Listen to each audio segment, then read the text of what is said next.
Hi friend, কেমন আছো তোমরা সবাই? আশা করি তোমরা সবাই খুব ভালো আছো। আমিও খুব ভালো আছি।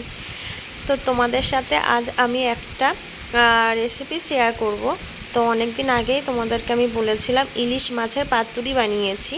তো রেসিপিটা তোমাদের সাথে শেয়ার করব। তো আজ আমি সেই রেসিপিটা তোমাদের সাথে শেয়ার করছি। দেখো, বড় বড় দুটো ইলিশ মাছ আনা হয়েছে। তো মাছগুলো এখন মা কেটে নিচ্ছে। তো তোমাদের কার কার ইলিশ মাছ খেতে ভালো লাগে আমাকে একটু কমেন্ট করে জানিও। কিন্তু ইলিশ মাছ মানে আমার খুবই ভালো লাগে খেতে। সে ভাজা বলো, ঝাল বলো, ঝোল বলো, মানে যেটাই যে রেসিপিটাই করো না কেন আমার খুব প্রিয় খেতে। তো দেখো, মাছের ভিতরে ডিম হয়ে গেছে। মা দাগা মানে বার করছে, করে ভালো করে আর কি মাছটা পিসগুলো করে নিচ্ছে। দেখেছো, মাথাগুলো মা দু টুকরো করে নিল। অনেকগুলোই হয়েছে কিন্তু। চলো, ভালো করে ধুয়ে নিয়ে এসছে। এখন এর মধ্যে এখন নুন, হলুদ ভালো করে মা মাখিয়ে নিচ্ছে। এখানে দেখো কাঁচা লঙ্কা, জিরে, সর্ষে, কাজু বাদাম সবই নিয়েছে, তেল নিয়েছে।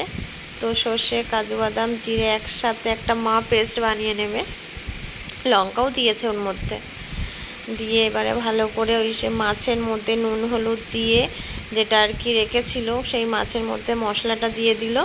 দিয়ে তেলটা দিয়ে দিয়েছে, দিয়ে ভালো করে আর কি মাখিয়ে নিচ্ছে। মাখিয়ে নিয়ে 30 মিনিট মানে ঢাকা দিয়ে রেখে দেবে। তাতে ওইটা মশলাটা মাছের মধ্যে ভালো করে আর কি মিশে যাবে বা টেস্ট হবে খেতে। ওই জন্য 30 মিনিট মা ভালো করে মাখিয়ে রেখে দেবে। একটু চিনিও দিলে এর মধ্যে। তেল দিচ্ছে দেখো ভালো করে, মানে আগে দিয়েছিল আবার একটু দিয়ে দিল তেলটা। দিয়ে এই যে ঢাকা দিয়ে রেখে দিল।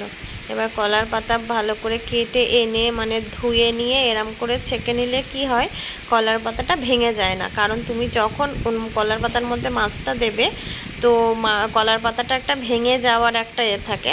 তো এরম করে ছেঁকে নিলে কলার পাতাটা আর ভাঙে না।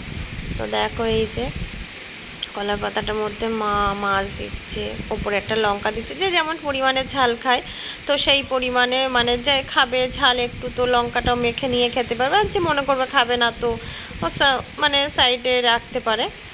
এরম করে মা দেখো সবগুলোই করে নেবে, মানে কলার পাতার মধ্যে দিয়ে দেবে সবগুলোই।